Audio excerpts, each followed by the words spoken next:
In the early 19th century, deep in the coal-rich hills of Pennsylvania, an unlikely innovation was born, one that would eventually spark a new form of entertainment and thrill-seeking, the roller coaster. But before it became a staple of amusement parks and summer fairs, the roller coaster story began not with laughter and screams, but with the rumble of industry and the steady demand for coal. The year was 1827, the Lehigh Coal and Navigation Company, seeking a solution to the daunting challenge of moving anthracite coal from the mines perched high atop Summit Hill down to the banks of the Lehigh River, devised a groundbreaking system. This system was the Mauch-Chunk Switchback Gravity Railroad, a pioneering feat of engineering that would forever alter both transportation and recreation. At its core, the Switchback Gravity Railroad was a practical answer to a vexing problem. The steep, rugged terrain made traditional transport methods slow and laborious. To overcome this, engineers designed a 9-mile route that descended a total of 665 feet, following the natural contours of the mountainside. The track itself was built from wood, reinforced with iron straps for durability, and laid out in a zigzagging pattern, the switchbacks, to safely navigate the steepest sections. The mechanics were elegantly simple and relied on the forces of nature. Empty wooden cars, known as barneys, were hauled to the summit by sturdy mules, a journey that stretched over 4 hours. Once at the top, the cars were loaded with tons of coal and released. Gravity took over, sending the loaded cars hurtling down the mountain at speeds that, at their fastest, reached an astonishing 50 miles per hour, a speed that was virtually unheard of at the time and certainly unmatched by any other form of land transportation. The descent was not one continuous plunge, but a series of carefully engineered slopes and turns. The switchback design allowed the cars to change direction, zigzagging across the mountainside and using the landscape to control their speed. At certain points, stationary steam engines or additional mule teams provided the muscle needed to help the cars ascend or safely negotiate the steepest inclines. The system was both efficient and inventive, and for decades it served its purpose well, moving vast quantities of coal to the river below. But the story of the Mauch-Chunk Switchback Gravity Railroad does not end with coal. The spectacle of loaded cars racing down the tracks, the thrilling whoosh of wind, and the blur of scenery soon captured the imagination of locals and visitors alike.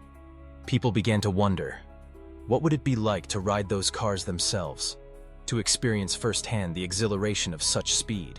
By the late 1820s, the railroad had unintentionally become an attraction. Tourists flocked to the area, eager to ride the empty cars as they were pulled back up the mountain or to brave the descent under the careful watch of the railroad operators. Recognizing the opportunity, the Lehigh Coal and Navigation Company began to cater to these thrill seekers. They modified some of the coal cars, adding benches and rudimentary safety features to accommodate passengers. For just a few cents, anyone could experience the rush, making it an accessible and democratic form of entertainment. The Gravity Road, as it came to be known, quickly became a sensation. Riders traveled from far and wide, drawn by stories of the roaring descent and the chance to experience the speed and novelty of the ride. Contemporary reports speak of thousands of passengers each year. By the 1840s and 1850s, estimates reached as high as 20,000 annual riders. The Switchback Gravity Railroad was no longer just a tool of industry. It had transformed into one of America's first true thrill rides. This new attraction offered more than just excitement. It reflected a broader cultural shift, a fascination with speed, technology, and mechanized adventure that would come to define the industrial age. For many, riding the Gravity Road was their first taste of rapid mechanized travel. Few forms of transportation could match the feeling of wind whipping past as the wooden car clattered down the rails, nor the sense of innovation that hung in the air. The influence of the Mauch-Chunk Switchback Gravity Railroad extended far beyond the hills of Pennsylvania. Its success inspired inventors and entrepreneurs across the United States and beyond. The concept of a gravity-powered ride, of harnessing the landscape for thrills, became the foundation for the first purpose-built roller coasters. In 1884, Lamarcus Adna Thompson constructed the Switchback Railway at Coney Island, widely regarded as the first modern roller coaster.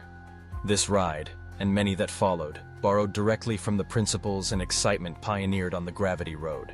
Despite its popularity, the original railroad's industrial role waned as newer, more efficient railways emerged. By the 1870s, coal was being transported by faster, more direct routes, and the Mauch-Chunk line shifted entirely to passenger service.